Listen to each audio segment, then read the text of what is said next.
Hi everybody, here is your English for today. We're going to be looking at punctuation, and we are going to be looking at identifying the use and the function of full stops and capital letters. It's something that I feel that as we do the more advanced skills, we forget, which makes me think it's not as secure as it should be. So let's just secure that knowledge. So what I want you to do is read through this passage, and then I want you to correct any errors that you can see. So first thing, read through the passage. Pause the video. Okay, now I want you to see if you can correct any of the bits that were wrong. So what I want you to do is just to highlight. So I'm going to get my highlighter, highlight things that need to be changed. So let's first check for capital letters. Capital letter for the start of a sentence. I went to the zoo today. There were lots of animals to see. I, personal pronoun, particularly enjoyed seeing the lions as they are my favourite type of animal. It rained in the afternoon and I thought that this might mean we would have to leave because we decided to go inside the lizard house and aquarium to keep dry. Very hard to read.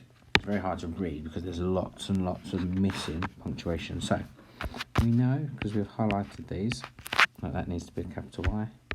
Need a capital Y there for a personal pronoun, capital Y there for the start of the sentence. So I went to the zoo today. There were lots of animals. I went to the zoo today. And a full stop. I went to the zoo today. There were lots of animals. It doesn't quite flow. Then I'm going to have my capital letter. Well done if you spotted that. I went to the zoo today. There were lots of animals to see.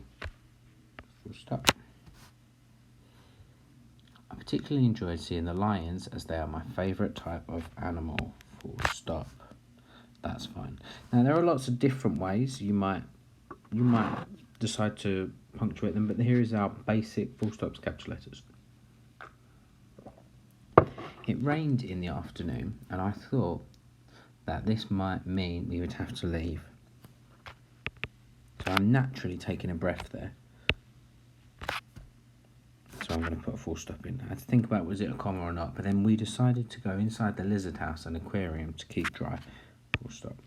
So hopefully you're able to, you probably went through a lot faster than I did, and were able to do it as you were reading. But this is some of the common things that I'm seeing as we start to use more and more complicated like clauses and things. We're forgetting our basics. So well done for going through. So a full stop is a punctuation mark that's used to separate sentences. Yeah? Once a sentence has a verb and a subject, a full stop can be placed to let the reader know that the sentence or the complete thought has ended. Yeah? So we know that every sentence must have a verb and a subject, and the full stop at the end tells us that it's finished. The fox chased the rabbit. Yeah, our verb, our subject, and in this case we also have an object. Yeah, remember the subject is the thing doing the verb, the object is having the verb done to it. So the fox is doing the chasing, the rabbit is being chased, so it's having the verb done to it. So capital letters mark the beginning of a sentence. For example here, beginning of a sentence. What else can a capital letter be used for? Have a think. Capital letter can also be used for proper nouns. And can you remember what proper noun is? Proper noun is a name. So it's a name, a person, place, such as Susan or America. Yeah? Remember our nouns are things that you can have. And a proper noun is the name of a person or a place.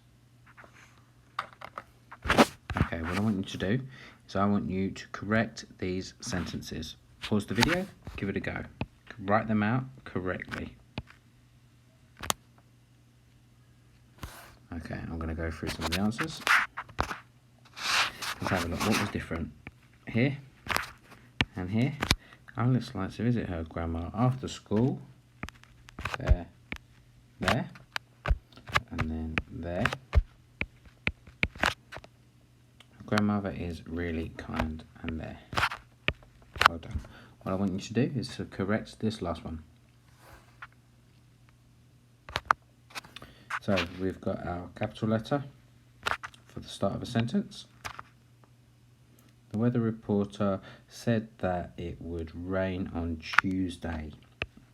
Capital letter for the proper noun is the name of a day. And then a full stop.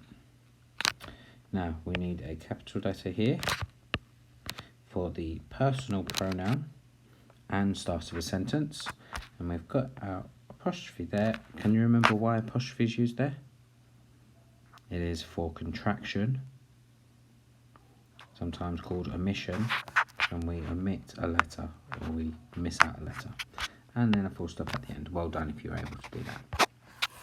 So the really quick example here, but that means I want you to spend some time crafting some really good sentences here. Now you could do something really basic, and that's not going to help you. Yeah, it's time to show off and impress me with some of the sentences. Some of the sentences some of you are sending are incredible. So, write about your morning. Now, that was the initial thought. Remember, we planned this last week, but over the weekend, I don't know about you, but there was loads of snow on Sunday. Loads of snow. And I've spent today walking in the snow and going outside. So maybe you would want to write about what happened in the snow yesterday. Yeah? Our focus is going to be capital letters at the beginning of our sentences, full stops at the end. Also, our proper nouns. We need to make sure it's grammatically correct. Now, any names have to have that capital letter. Yeah, they must have the capital letter. If you want to be adding some subordinate clauses in, that could be brilliant. But what I want you to do is for A1 Chili, we're going to correct the 3 sentences in the writing frame, and then I want you to write 2 of your own. So I've given you 3 sentences, then I want you to write 2 of your own that are correct.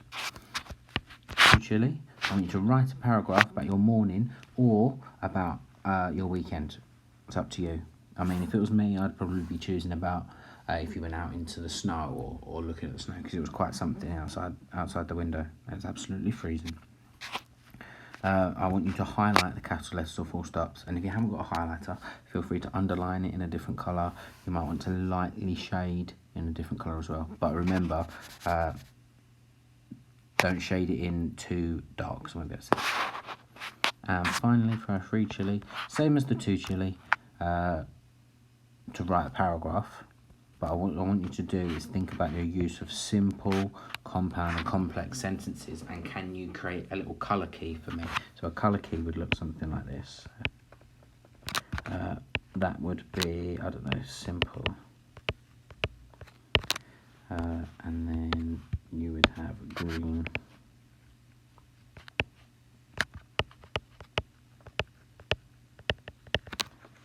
Etc, etc. Yeah, give it a go. Again, this is your time to practice your writing. Yeah, so spend time on it. I mean, there's nothing stopping you from giving me something very basic, but that's not going to help you. Yeah, push yourself. Try out your sentences. Make sure it's punctuated correctly. Here's just our little writing frame: 1 sentence, 2 sentences, 3 sentences. Yeah, then write 2 of your own.